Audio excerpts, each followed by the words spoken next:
जब भी हम कॉलोनाइजेशन शब्द सुनते हैं तो हमारा ध्यान सबसे पहले मंगल ग्रह की ओर जाता है। हम मंगल ग्रह को कॉलोनाइज करने के बारे में सोचते हैं और उस पर जीवन बसाना चाहते हैं। इसका एक कारण ये है कि मंगल ग्रह भी पृथ्वी की तरह एक पथरीला ग्रह है और इसके बहुत से ऐसे गुण हैं जो पृथ्वी से मिलते जुलते हैं।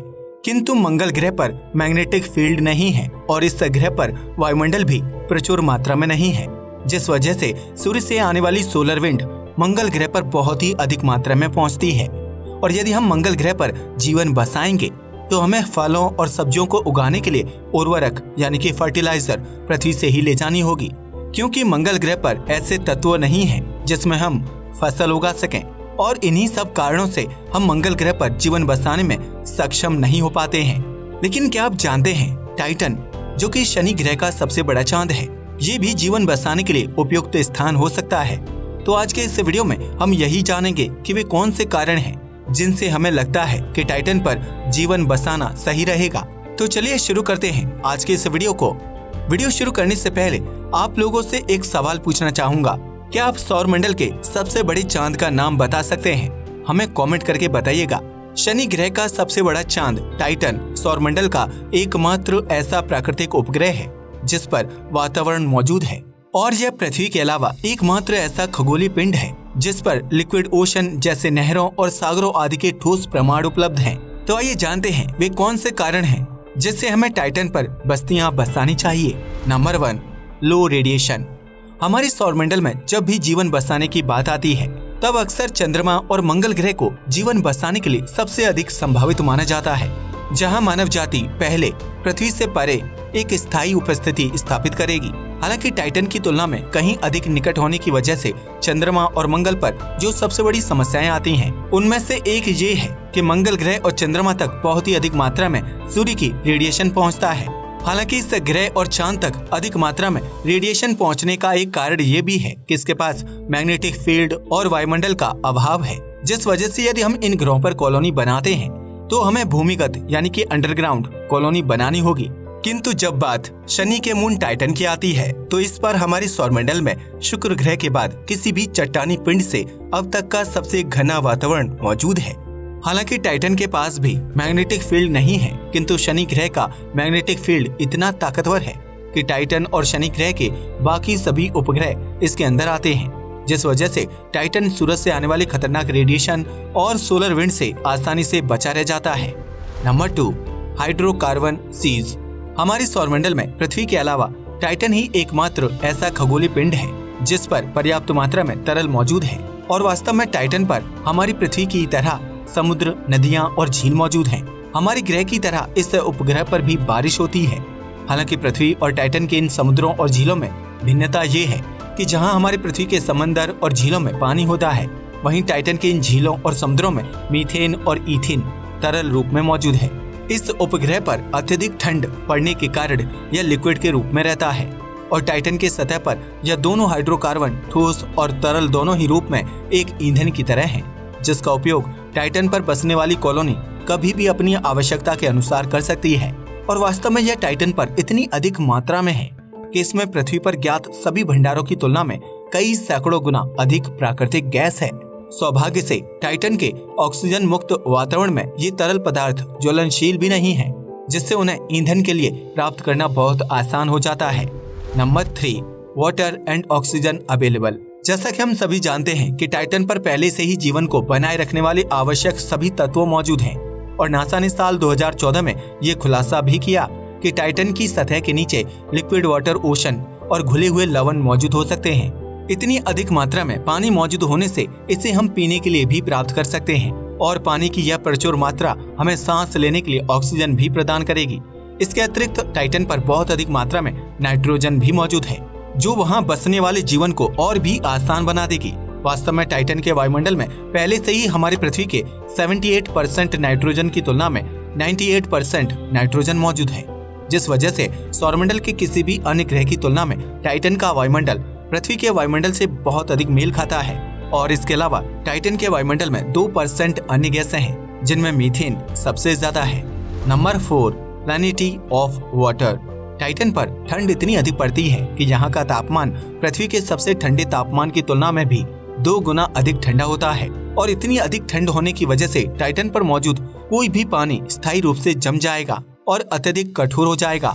फिर भले ही यह एक चमकदार महासागर क्यों ना हो, किंतु फिर भी टाइटन की सतह पर पानी बर्फ के रूप में बहुत अधिक मात्रा में है और यह नीचे की चट्टानों में बंद है। इसके बारे में वैज्ञानिकों का मानना है कि टाइटन का बाहरी आवरण काफी हद तक पानी की बर्फ से बना है, जिसे निकालना इतना मुश्किल भी नहीं होना चाहिए। इसके अतिरिक्त 2010 में नासा ने सबूतों का खुलासा किया कि टाइटन की सतह पर बर्फ के ज्वालामुखी भी हो सकते हैं।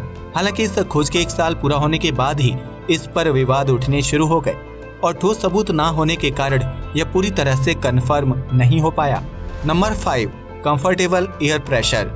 अधिकांश चट्टानी ग्रहों और सौरमंडल के अन्य सभी चंद्रमाओं पर बहुत ही पतला वायुमंडल है और यहाँ तक कि मंगल ग्रह का वायुमंडल भी इतना पतला है कि यह पृथ्वी पर लेबोरेटरी में बनाए गए वैक्यूम की तुलना में भी थोड़ा ही डेंस है। किंतु टाइटन पर प्रचुर मात्रा में वायुमंडल मौजूद है। हालांकि टाइटन के प्रचुर वातावरण का अर्थ ये भी है कि यहाँ मानवों के लिए हवा का दबाव अधिक आरामदायक है। टाइटन का वायुमंडलीय दबाव पृथ्वी के वायुमंडलीय दबाव की तुलना में 50% अधिक है। यह दबाव इतना है जितना कि पृथ्वी पर पानी में 16.4 फीट नीचे होता है।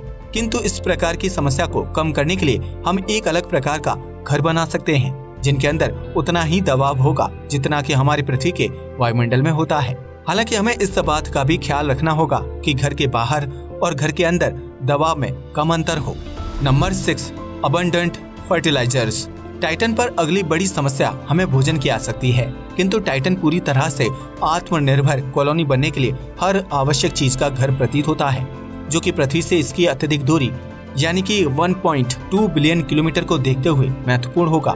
और सौभाग्य से टाइटन पर वो सभी उर्वरक यानी कि फर्टिलाइजर मौजूद हैं जिसकी आवश्यकता हमें टाइटन पर भोजन उगाने के लिए पड़ेगी, जैसे कि इसका नाइट्रोजन युक्त वायुमंडल, इसकी सतह पर मौजूद मीथेन और अमोनिया की प्रचुरता। इन सभी का उपयोग टाइटन पर सब्जियों और भोजन को उगाने के लिए किया जा सकता है और इसके उपयोग से टाइटन पर एक आत्मनिर्भर इकोसिस्टम का निर्माण किया जा सकता है। इसके विपरीत यदि हम सोलर सिस्टम के अन्य किसी प्लैनेट या मून को देखते हैं तो ये सभी तत्व उन ग्रहों पर मौजूद नहीं है, जिस वजह से हमें उन ग्रहों पर भोजन उगाने के लिए फर्टिलाइजर को या तो पृथ्वी से ले जाना होगा या फिर अपने मल का इस्तेमाल करना होगा, जैसे कि द मार्शियन मूवी में दिखाया गया है। किंतु टाइटन पर ऐसी समस्या नहीं आएगी क्योंकि वहाँ पर पहले से ही नेचुरल उर्वरक मौजूद है। Number 7, ideal for flight. Titan पर जाने का अब तक का सबसे आसान और सबसे किफायती फायदा इसके धुंधले नारंगी आसमान से उड़ना होगा। दरअसल टाइटन के छोटे आकार और इसके कम घनत्व होने के कारण इसका गुरुत्वाकर्षण बल पृथ्वी के गुरुत्वाकर्षण बल के मुकाबले बहुत ही कमजोर है। यह लगभग पृथ्वी के 14% के बराबर ही है और यह इतना कम है कि हमारे मून के गुरुत्वाकर्षण बल की तुलना में भी थोड़ा कम है, जिस वजह से टाइटन पर उड़ान भरना पृथ्वी की तुलना में बहुत ही आसान होगा। यदि टाइटन से कोई स्पेस मिशन लॉन्च किया जाए तो इसे उड़ान भरने के लिए पृथ्वी की अपेक्षाकृत बहुत ही कम वेग की आवश्यकता होगी, जिसकी वजह से फ्यूल की लागत बहुत कम हो जाएगी और इस वजह से टाइटन से भेजे जाने वाले स्पेस मिशंस का खर्च बहुत ही कम हो जाएगा। और जो लोग उड़ान भरने के लिए पर्याप्त तेज दौड़ सकते हैं वे केवल पंख लगाकर पक्षियों की तरह उड़ान भर सकने में सक्षम होंगे। टाइटन के कम गुरुत्वाकर्षण के चलते आप टाइटन पर अधिक ऊंचाई तक उछल सकते हैं और अधिक भारी वस्तुओं को भी आसानी से उठा सकते हैं क्योंकि टाइटन पर उसका वजन बहुत ही कम होगा।